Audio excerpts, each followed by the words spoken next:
पाहत आहात मल्हार वृत्त न्यूज चॅनल, जनतेचा खरा आवाज. हा विजय खरं तर प्रभागातील जनतेचा आहे. जनतेने विकास कामांवर दाखवलेल्या विकास कामांसाठी दिलेला हा कौल आहे आणि मी भारतीय जनता पार्टीचे आभार मानतो की त्यांनी आमच्या दोघांवरही विश्वास ठेवून दोघांनाही वेगळ्या वेगळ्या प्रभागातून उमेदवारी दिली आणि आमच्या सगळ्या कार्यकर्त्यांनी ज्यांनी एवढे दिवस कष्ट घेऊन या ठिकाणी हा विजय सोपा केला आणि कष्ट घेऊन हा विजय आमच्या पदरात पाडला.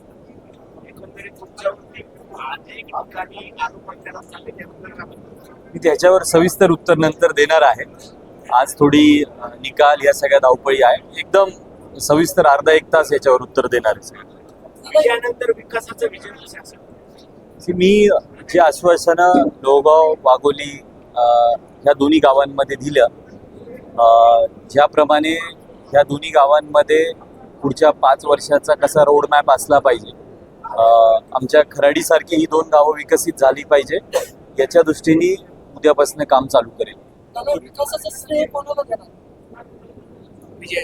विजयाचं श्रेय तमाम जनतेला, दोन्ही प्रभागातील जनतेला, भारतीय जनता पार्टीच्या सगळ्या कार्यकर्त्याला, कुटुंबातील सगळ्या लोकांना आणि सगळ्या मित्रमंडळींना.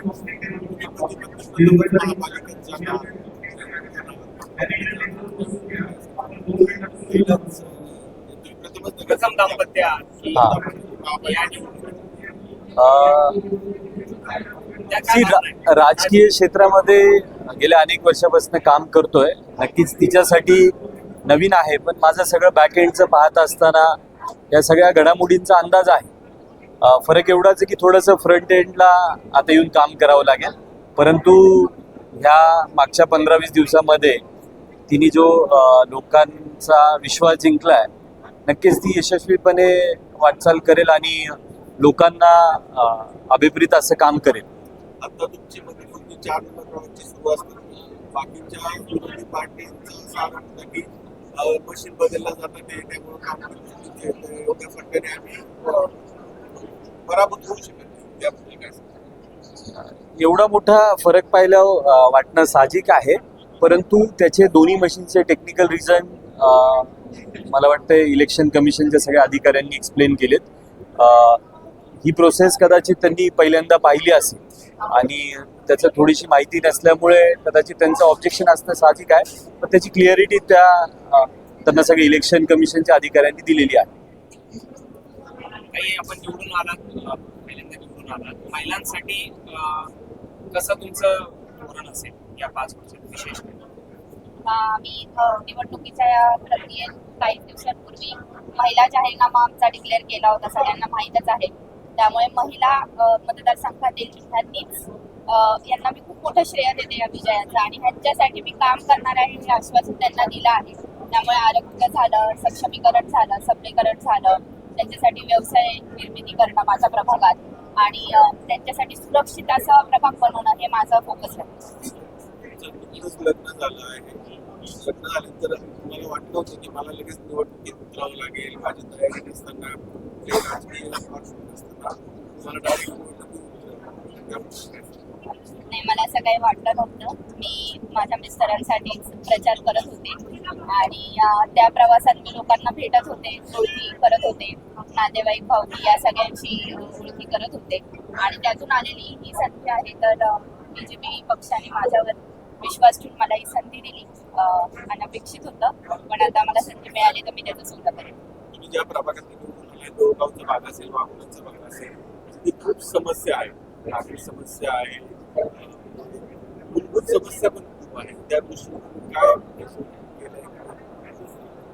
आमचा जो प्रभाग आहे तो तसा मोठा होता. सोमनाथ सुविधा नगर हा जुना प्रभाग 3 आणि मग उच्च शिक्षित किंवा विकसित झालेला विमाननगरचा कॉस्मो प्रभाग आणि मग 2 गाव म्हणजे वाघोली आणि लोहगाव असा वेगवेगळ्या प्रकारचे भाग जोडून प्रभाग 3 होता.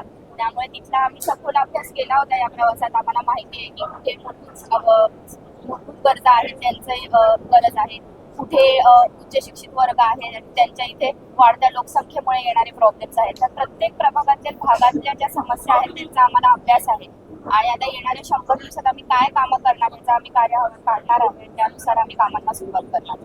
आता तुम्ही उभय का विजयी झाला, सेलिब्रेशन कसं असेल, फॅमिली सेलिब्रेशन कसं असेल, काय करणार अं, सेलिब्रेशन किंवा हे तुम्ही विजयी झाला ते समजलं त्यावेळेस तुम्ही काय करत होता, तुमची पहिली प्रतिक्रिया काय होती, तुम्ही काय केलं? मी पहिल्या अप्पांच्या पाया पडल्या, कारण मला सगळा हा प्रवास ह्याची सुरुवात पण अप्पा आहे आणि माझं तिथे अप्पाच आहेत, माझे सासरेच आहेत. मी प्रभागात जिथे कुठे फिरत होते तिथे पहिली माझी ओळख होती की मी बाबूसाहेब पठार यांची सून आहे. आणि त्यांनी एवढी वर्षाची नाती जपली आहेत, लोकं जपली आहेत, त्यांचा जो विकास कामांचा सगळा पाठपुरावा आहे. त्याच्यामुळे लोकांनी नवीन चेहरा असून पण माझ्यावर विश्वास ठेवला की नाही, हिच्या मागे हिच्या सासऱ्यांसारखीच प्रामाणिकपणा आहे, ती सासऱ्यांसारखीच काम करेल. आणि ती गोष्ट माझ्यासाठी सगळ्यात महत्वाची होती. त्यामुळे आम्ही दोघांनी पहिल्या अप्पांच्या पाया पडल्या. आमच्यासाठी तेच सगळ्यात महत्वाचं. काही आपलं माहिती तंत्रज्ञानाचं बॅकग्राऊंड आहे, आपण त्या क्षेत्रामध्ये शिक्षण घेतलेलं आहे. विमाननगर भागामध्ये अनेक IT कंपनीज आहेत, तर या भागाला त्याचा फायदा होईल किंवा या भागातील लोकांना फायदा होईल यासाठी काही प्लॅन आपण केलाय का, की त्या कंपनी बरोबर काय डायलॉग करतात? येस, नक्कीच. IT क्षेत्रात अनेक वर्ष असल्यामुळे माझं IT क्षेत्रात खरंच खूप चांगलं कनेक्ट आहे. विमाननगर असो, खराडी असो. त्यामुळे CSR माध्यमातून अनेक कामं करणं, इंटरनॅशनल फंड्स आणणं, आधी युनेस्को, युनिसेफ सारख्या ऑर्गनायझेशन्स मध्ये काम केल्यामुळे तीही पार्श्वभूमी आहे. त्यामुळे इंटरनॅशनल फंड्स कसे आणायचे, कसे वापरायचे याची माहिती आहे. आणि IT कंपनीमधून सगळेजण एवढे खुश होते की त्यांच्यातला कुठला तरी एक उमेदवार होता आणि तो प्रोफेशनल बॅकग्राऊंड मध्ये आज पॉलिटिक्स मध्ये उतरला होता. त्यामुळे नक्कीच त्यांची मला खूप साथ असेल. भाजपमधून तुमच्या दोघांपैकी कोणाला आज कोणाशी बोलणं झालं? मुरली अण्णांचा फोन आलता अभिनंदन करायला, चंद्रकांत दादांचा आला होता, आंबेडकर साहेबांचा आला होता. या तिघांचं बोलणं आलता अभिनंदन. थँक्यू. येस. मल्हार वृत्ताचे नवनवीन व्हिडिओ व अपडेट्स पाहण्यासाठी आजच आमच्या YouTube, Facebook व Instagram चॅनलला लाईक व सबस्क्राईब करा. संपर्क 80 10 186 630.